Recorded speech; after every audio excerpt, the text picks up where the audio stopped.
Assalamu alaikum wa rahmatullah. Allahumma salli ala Muhammad wa ala Muhammad al-Imam wal-Mahdeen wa sallim taslima kaseera. For the supremacy of God and not the supremacy of people. In the name of Allah, most gracious, most merciful. Preamble. These are the last days, the decisive moments, and the days of the occurrence which either lift people up or drag them down. Some people have been growing so depraved that they settled at the bottom of the abyss. Others started rising so much that they have almost reached and settled upon mountain peaks, and some others are intoxicated and confused, not belonging to any of the previous groups, rebels who turn to every crowing. In these decisive moments, these times of the divine trial of the people of earth, most of those who claim to be Islamic or representatives of Islam, in one way or another have fallen. Unfortunately, the first to fall were the inactive scholars who kept repeating the demonic saying, the supremacy of people. That has always been reiterated by the enemies of the prophets, messengers and Imams, salam.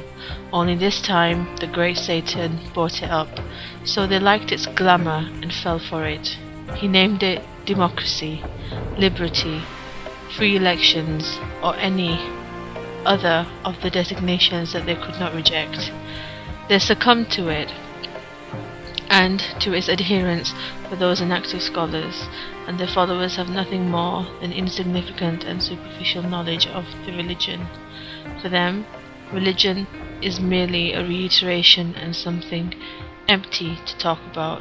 That is how those inactive scholars took great Satan's bayonet and planted it in the heart of Ali, the commander of the faithful, salam, and reopening the old wound caused by the Shura and the Saqifat Bani Saida. Gathering that alienated Allah's successor from his true right and approved the people's supremacy, which is not acceptable to Allah, His Prophet, peace be upon him, and Imams salam. Thus those inactive scholars approved the alienation of prophets, messengers and Imams salam, and oppressors approved the murder of Hussein bin Ali salam. What hurts me the most is that I do not find anybody who stands up for the supremacy of Allah over His land. Even those who recognize this righteous supremacy have given up defending it because they found that in doing so they are fighting against a violent and unmerciful current. The worst is that everyone recognizes the supremacy of people, and it is even approved by Muslims, unfortunately, except for the few who stay true to Allah. Even though they read the Quran, say, O Allah, Lord of sovereignty, Thou givest sovereignty to whomsoever Thou pleasest. Hence these inactive scholars revoke the fundamental pillar of the divine religion, which is the supremacy of Allah and the succession of Allah's regent. Consequently, the household salam, Ahlul Bayt, the successors of Allah on earth, and the last of their descendants, the Imam al-Mahdi salam, would not exist according to the elections or the democracy adopted by those inactive scholars. In fact, those scholars revoked the Holy Quran completely, for Allah stated in it, I am about to place a vicegerent in the earth. And whereas He revealed the constitution and the law in the Quran, those inactive scholars say that the ruler of the successorship of Allah is to be appointed by the people through elections, and so is the constitution to be drawn up by them.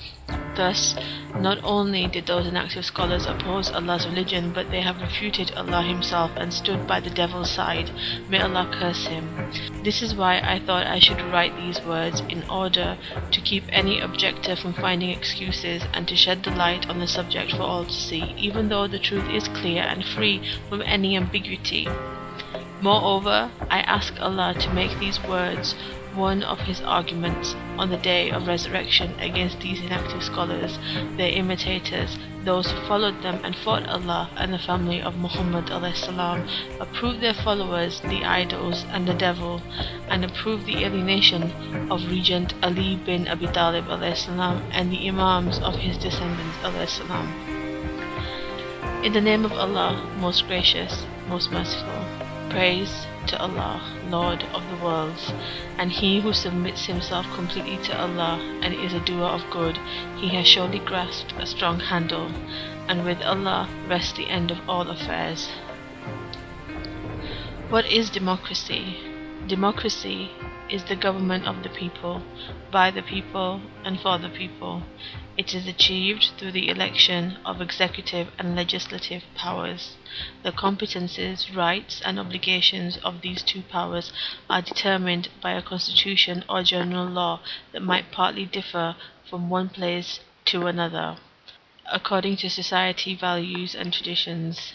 Although this ideology is very old, we know that Plato mentioned it thousands of years ago. It was not implemented in reality, and it did not get close to the reality of the thoughts exposed in the democracy except in America after the Liberation War, or the separation that the American people, who are mostly English, went through against the occupying country or Mother England. In fact, it may be better to let an American, one of the scientists of democratic America, Martin Dodge, describe to us democracy as it is in the source of the modern democracy. He says, democracy was created because people wanted to live free.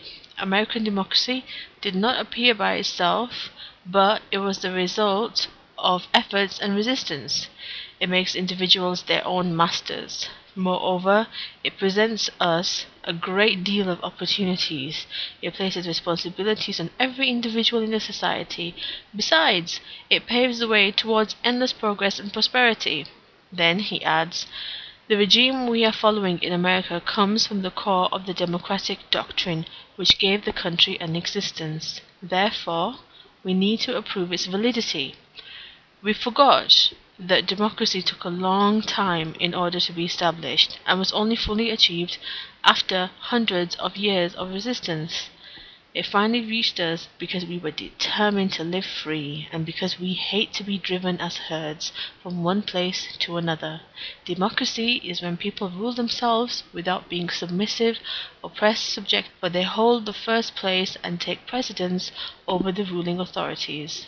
Under the democratic regime, the society rules itself. Yes, it rules itself, and the people occupy the highest positions. As for authorities, they become dangerous, since we attribute this description to them.